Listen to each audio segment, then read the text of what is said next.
The college regulating Ontario doctors thinks that if you want to be a physician in the province, you have to leave your morals, your beliefs, and your religious values at the door.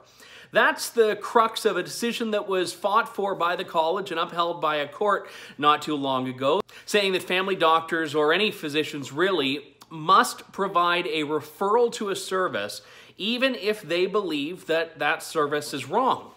Common examples of this are, of course, abortion or assisted suicide, euthanasia, in some cases even birth control. And remember, the question here is not whether these values are in alignment with those of Ontario's, but whether medical practitioners, doctors specifically, should be allowed to have those values. Now, no one would argue they shouldn't, but why should they be expected to surrender them just because a court tells them to? Remember that not providing a service to a patient doesn't infringe on the patient's rights, but forcing a doctor to provide a service does in fact infringe on that doctor's rights. It's the very real infringement versus the theoretical infringement. And this is really being fought right now by three medical groups that represent Christian doctors, for example, Physicians for Life, and a few individual doctors that are filing a claim against this ruling, saying that no patients are harmed by their ability to step up and stand up for their values. The concerns that were raised by the earlier court are that if a patient is told by one doctor that they can't get a referral to another service, that they might not be able to find another doctor to provide that service.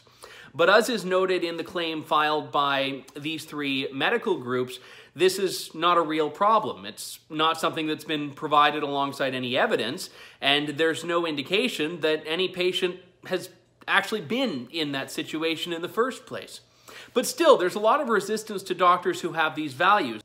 The belief is that they should be expected to just shut up and provide the service on request. Except doctors are not supposed to be a mall catalog where patients can go in and point to things on a list and say, I'd like that, that, that. Doctors are there to provide what they believe is in the best interest of the patients. Now, if they're providing this based on their own religious values rather than based on medical advice, if those two are in conflict, they have a duty to be transparent about that. Patients have the right to go elsewhere. But doctors in Ontario don't have the right to practice outside of the College of Physicians. They don't have the right to work under, let's say, a Christian College of Physicians that still upholds the same standards but respects for differing value sets. And this is one of the big hypocrisies we have, is that there are Catholic hospitals that have moral beliefs on abortion and assisted suicide. There are religious doctors. There are any number of people in the medical system that are allowed to have their views. But the government is now trying to tell them that even if you won't do something, you have to provide a referral, which is a formal referral. It's a formal document to someone who will. Well, to these physicians, that's no different than providing the service themselves. You see, these doctors are fully willing to recommend, to provide information. But referral is not information. Referral has a very specific meaning, and that's one of the things that's been lost in a lot of the media's coverage of this case.